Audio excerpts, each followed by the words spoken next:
না, বাংলার মানুষ দেখছে, বিশ্বাসঘাতক বিজেপিকে দেখছে। আজকে বাংলা ভাষী অত্যাচারের উপরে যখন কথা বলতে যাচ্ছি, বিজেপি কি করছে সেটা বাংলার মানুষ 2026-এ জবাব দেবে। স্যার, আজকে বাংলা ভাষায় কথা বলা কি অপরাধ? আজকে বাংলা ভাষায় কথা বললে ডিটেনশন ক্যাম্পে রাখা হচ্ছে। আমরা যদি মাইগ্রেন্ট ওয়ার্কার নামে যদি সার্চ করি গুগলে, তাহলে শয়ে শয়ে আমরা লিঙ্ক পাবো, যেখানে দেখবো কিভাবে এই নিরীহ মানুষদের উপর অত্যাচার করা হচ্ছে। আপনি দিয়েছেন, দেননি, সেই দিয়েছে এই পরিযায়ী শ্রমিকরা। তারা রক্ত ঘাম দিয়ে এই সংসদ ভবন তৈরি করেছে, বড় বড় ব্রিজ তৈরি করেছে, আমরা যে বাড়িতে থাকি তারা তৈরি করেছে। আজকে এই বাংলাভাষী পরিযায়ী শ্রমিকদের উপর অত্যাচার কেন করা হবে? ধন্যবাদ চেয়ারম্যান স্যার।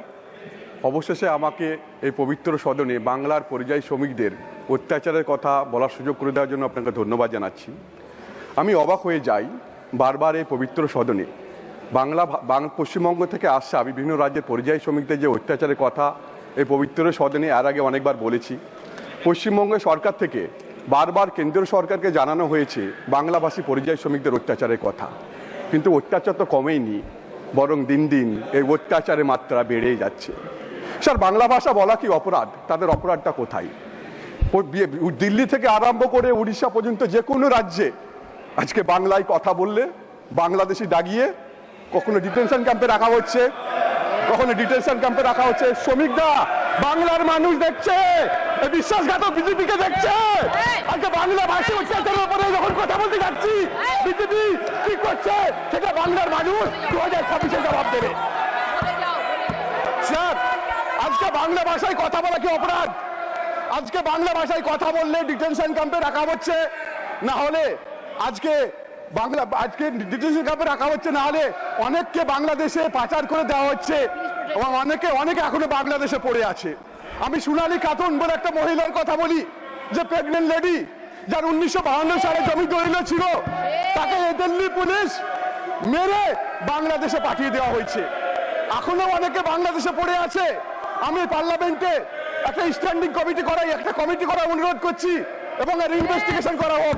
এখনো অনেক লোককে পাওয়া যাবে যারা ভারতবর্ষের বাসিন্দা, যারা এখনো বাংলাদেশে পড়ে আছে। স্যার, আজকে পাকিস্তানের ভাষাতে আমাদের দিল্লি আশেপাশের অনেক রাজ্যের মানুষ কথা বলে, তাহলে তারা কি পাকিস্তানি হয়ে গেল? আমি আপনার কাছে জানতে চাই স্যার। স্যার, আমরা যদি মাইগ্রেন্ট ওয়ার্কার নামে যদি সার্চ করি গুগলে, তাহলে শয়ে শয়ে আমরা লিঙ্ক পাবো, যেখানে দেখবো কিভাবে এই নিরীহ মানুষদের উপর অত্যাচার করা হচ্ছে।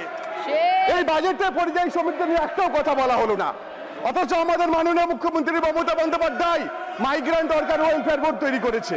আমরা স্যার তন্ন করে খুঁজেছি পশ্চিমবঙ্গ থেকে মাত্র 30 লক্ষ মতো মানুষ যারা বাংলার বাইরে কাজ করে, অথচ বাংলাতে কত লোক কাজ করে জানেন? 1.5 কোটি মানুষ, অন্য রাজ্যের মানুষ বাংলাতে কাজ করে। আপনারা একটা উদাহরণ দেখাতে পারবেন যেখানে বাংলার মানুষদেরকে, অন্য রাজ্যের মানুষকে বাংলা সরকার অত্যাচার করছে? আজকে আমরা এই মহতী সদনে বসে আছি, দেশের প্রধানমন্ত্রীকে মহতী সদন তৈরি করার জন্য শ্রম দিয়েছে, দেয়নি। পুরো সাংসদ শ্রম দিয়েছে, দেয়নি। আমি শ্রম দিয়েছি, দেয়নি। আপনি দিয়েছেন, দেননি, সেই দিয়েছে এই পরিযায়ী শ্রমিকরা। তারা রক্ত ঘাম দিয়ে এই সংসদ ভবন তৈরি করেছে, বড় বড় ব্রিজ তৈরি করেছে, আমরা যে বাড়িতে থাকি তারা তৈরি করেছে। আজকে এই বাংলাভাষী পরিযায়ী শ্রমিকদের উপর অত্যাচার কেন করা হবে?